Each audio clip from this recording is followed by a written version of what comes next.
Thank you very much. I'm CHU from Hong Kong. So I'm going to talk about keratitis today. So we're trying to do some translational work based on our laboratory finding. Because I'm a laboratory scientist, I'm not ophthalmologist. So in terms of lab work, actually, I work on cornea, obviously. I also work on other eye diseases, on retina, glaucoma, uveitis, retinoblastoma, because I'm the scientist in the department. And my work is to translate our finding to help patients. So today I select this one to fit in our theme of this section is the translational work. So this is a work based, mainly work with my previous PhD student, Binning. Now she has her own group in China, in Qingdao. So later I will talk more about that. So this one is actually like, I have no conflict of interest to declare, and try to talk about this bacterial infection, Pseudomonas aeruginosa. This is a bacteria like gram-negative. It is an aerobic bacteria, wad-shaped, and it is highly virulent. So now actually we are using antibiotics to treat it, especially if there's infection in the cornea ocular surface. But now we also try to explore any new antibiotics or a new method to kill this bacteria or to treat the disease. So this talk is mainly talk about our finding a new pathway actually affecting our body more than on the bacteria. So and we try to work on the contact lens wear, especially in lab animals, because we found that on mice, if you just inoculate some bacteria, the result can be fluctuating. Sometimes you got the infection, sometimes you don't. But if we also apply contact lens, which is mimicking the human situation, like most of the contact lens user, they have the scratching or ocular surface, a little bit of damage that would make them easier to get infection. So we use this as a model to study this bacterial infection. And also these contact lens wear, we know that in human data, this is a major risk factor because there are multiple mechanisms, as I said, like mechanical injuries, also hypoxia, the low oxygen level on the cornea may help some bacteria to grow as well. Also that would affect the tear composition. Also is the microbial composition, because our data after this, we also found the contact lens may help or encourage, at the same time inhibit certain species of the bacteria to grow on the cornea and the contact lens. Yeah. And this is our earlier paper a few years back. Actually, we tried to study like a neurotransmitter, Norepinephrine, NE level, if we put on the contact lens on the mice. So we actually found if we put on the lens, on the ocular surface, we can measure high level of this NE concentration after we put on the contact lens. This one is actually, we use an animal model. We put on the lens first, and then we do an eyelid suture to half close the eyelid to hold the contact lens in place. And then we measure the NE content. Also, that at the same time, that if we take out the contact lens after, we can measure the bacteria. This Aeruginosa has higher concentration on the contact lens. And then in figure B, you can see that we use the electron microscope to look at the control and the NE, like we apply additional NE, and that can help the growth of this bacteria on the contact lens. And then this is we work on the animal model now. We inoculate the bacteria and then apply a contact lens there. At the same time, we can add the NE and observe any changes on the ocular surface. You see that like if we apply the NE, after 72 hours, we see more infection, keratitis compared to the control without NE application. And then in terms of clinical scores, also the level of bacteria also, we can see more bacteria on it.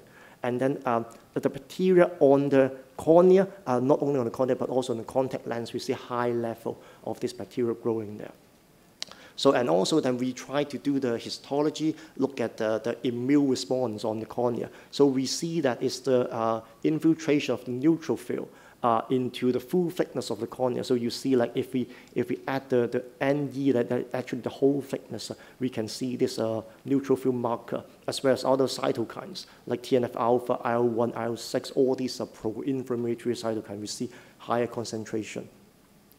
And at the same time that we can use a drug to deplete the NE, this DSP4 is a drug. So the control now is that we with the NE, but at the same time, if we add this DSP4, we can suppress deplete the NE and suppress the infection, also in clinical score and the bacterial load as well. And also the bacteria on this ocular surface, on the contact lens, we see the lower bacteria here. So this, if we deplete the NE, that seems is useful. Hopefully we can translate that as a treatment. And then after that, we follow that with another paper. We try to study more about the mechanism of this infection, NE-mediated infection. So we know that like in the cells, there are different subtypes of this NE receptor. It's called the ADRB receptor. And we found that we try to look at the corneal tissue. We found this one subtype is the ADRB2 receptor is highly expressed on the corneal epithelial layer. And then now we can generate a heterozygous knockout mice or knockdown mice with only one allele of this ADRB2 deleted. And then we have the wild type and control, and at the same time we applied NE and inoculate the bacteria. And now we see that only in these plus minus mice we see a lower bacterial level in the cornea. And then now we try to study in addition to use the knockout, genetic knockout, we also try to look at the drug, this receptor ADRB2 antagonist, or ICI, or the ISO is the agonist to stimulate this receptor.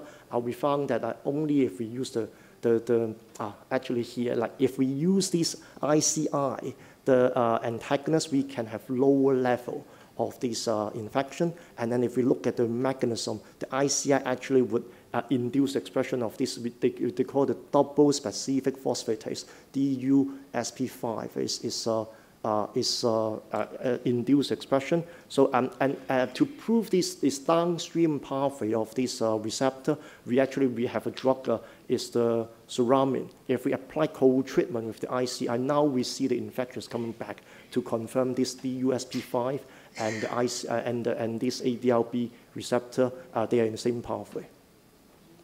And then later, we try to study what is the effect of this NE receptor ADRB2. So we try that, we apply this ICI, and then we look at the corneal, between the cell, the junction protein, the Z01. We found that actually if we use this antagonist to suppress the receptor, there are less space between the cells, like as you see in the staining, and this is a schematic diagram. At the same time, if you stimulate this receptor with the agonist ISO, you see now on the staining, there are a lot of gaps between the epithelial cells.